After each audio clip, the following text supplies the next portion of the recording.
Our story begins with a female Arbovenator, a hatchling, the only surviving member from a clutch of 5 eggs. She had hatched a week ago in an empty nest with only the scattered remains of the egg shells that once protected her siblings. Tonight she has awakened to scavenge the corpses of the day's kills. Like all other Arbovenators, she is nocturnal, preferring to be active at night as they are some of the smallest predators in the forest. Instincts tell her to move to a higher position in the forest. This not only better protects her from predators, but also gives her a better vantage point to spot potential prey. Although she is only small, yet she will become a terror of the night, and her cries will put fear in many animals, some of which are larger than she is.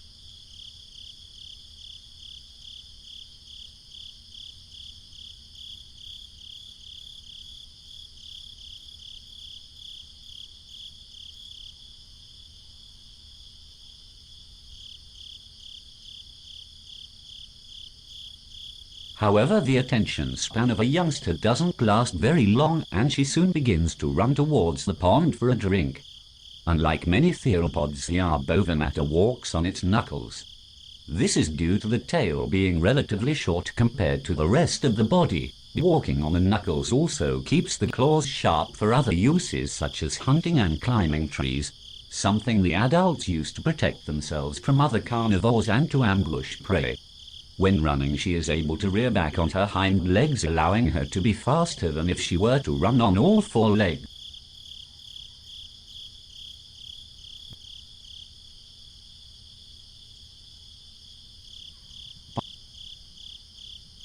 She soon begins to return to her perch atop the rock.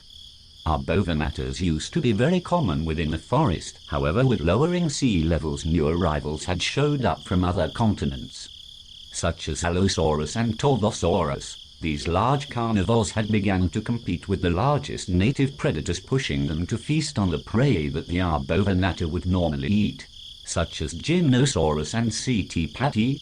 This had caused their population to decline, and now they normally live in the deepest parts of the redwood forest away from the rising flood plains. Arbovenators are incredibly skittish creatures, often fleeing from a fight that they had not planned for due to them being very lightweight and having thin bones. Risk of injury is incredibly high. 7 months have passed since our Arbovenator had hatched, and she is growing well. Most will reach to their max size at a year old. However, sexual maturity comes at year 3 of life. Sadly, many won't live to see their 5th-month birthday. Our Arbovenator had come to find a ravine perfect for ambushing prey by clinging to the cliff walls and jumping down on top of prey. A dead Protoceratops lies against the bank of the river, and she has caught the scent. Hiding in a clump of bushes, she tried to find where exactly it is. Our Arbovenator had learned that the floodplains are a superb spot to scavenge the kills of the larger carnivores, while also having easy access to the relative safety of the ravine. Going into the open is risky, however the prize is too alluring to resist. She makes a dash for it. The corpse is too large for her to drag away. It was likely killed by Arbovenator, an animal with a similar hunting style to a crocodile. However, it is a 3-meter tall dinosaur, more than capable of killing her if she is not careful. But she has speed on her side and can easily outrun it if she spots it first. Arbovenators are not the only predators she must worry about. Oftentimes allosaurs will comb the beach looking for scavengers and thirsty herbivores.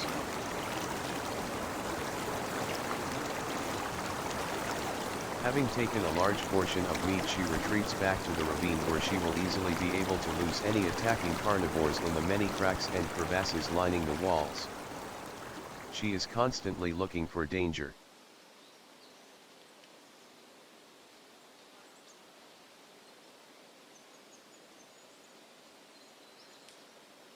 She moves to a ledge along the ravine wall. It provides a vantage point to overlook a commonly trafficked area of the ravine. Below she spots a Pachycephalosaurus, what would be easy prey were she an adult. She watches it when suddenly an Allosaurus bursts from the bushes and attacks it. The carnivore kills the dinosaur and begins to eat it.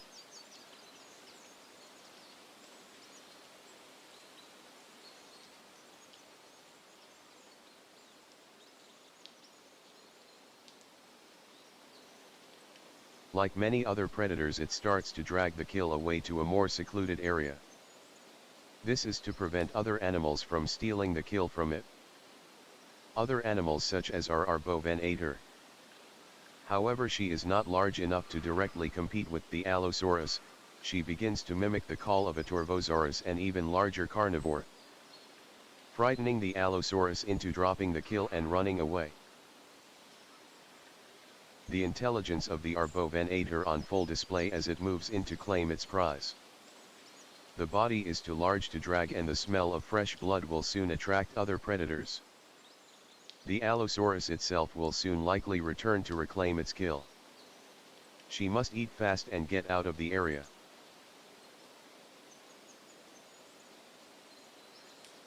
After eating, she leaves to sleep the rest of the day away. The body will be a magnet for scavengers in the heat of the day, so she leaves to retain her energy for the night's hunt. Arbovenator young grow so fast they must eat constantly, and since her parent had either abandoned the nest after it was discovered or died trying to protect it, our Arbovenator has a full-time job keeping herself satisfied. Despite her handicap, she has learned quickly how to survive in this primordial land.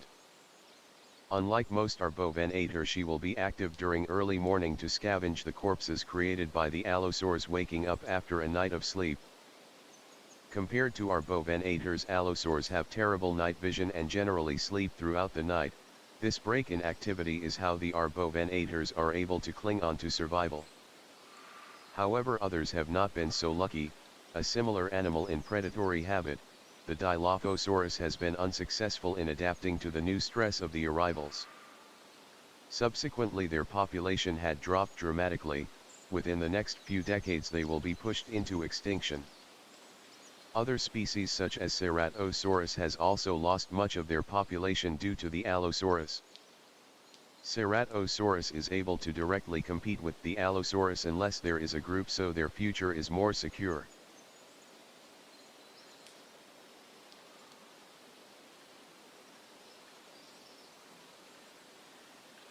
Dusk has arrived and our Arbovenator is already out looking for her next meal.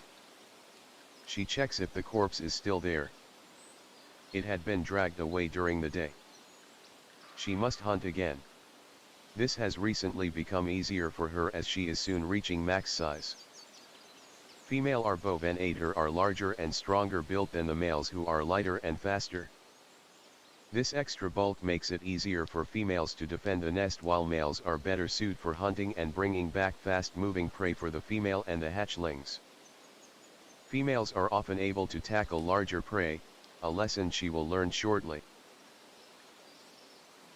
She spots a lone juvenile Diabloceratops, something too large for an adult male to tackle alone.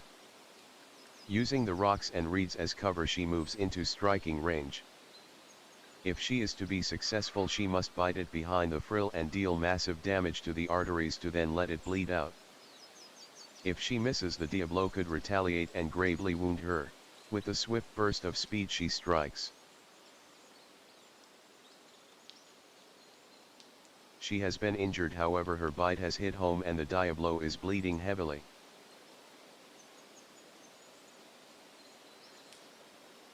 Now all she must do is bide her time. The horn of the Diablo had only struck the outer layer of her skin. With time she will make a full recovery. Only a few meters away the Diablo's strength fails and it collapses to the ground.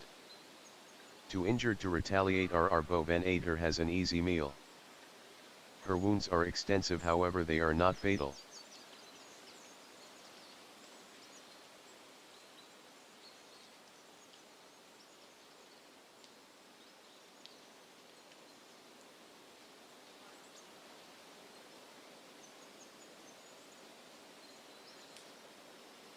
For the first time she climbs up a tree. The muscles in her arms are now strong enough to pull herself up the trunk. For the time being she will rest on a branch to heal. In the future, trees like these will be her launch platform to ambush prey.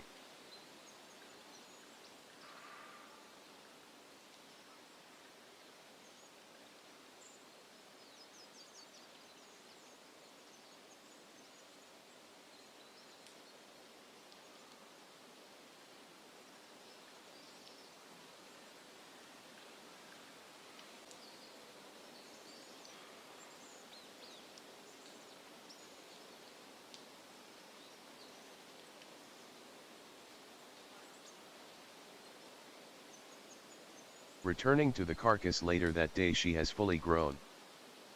Despite being abandoned as a hatchling, this female has grown into a mature adult and is well underway to having hatchlings of her own.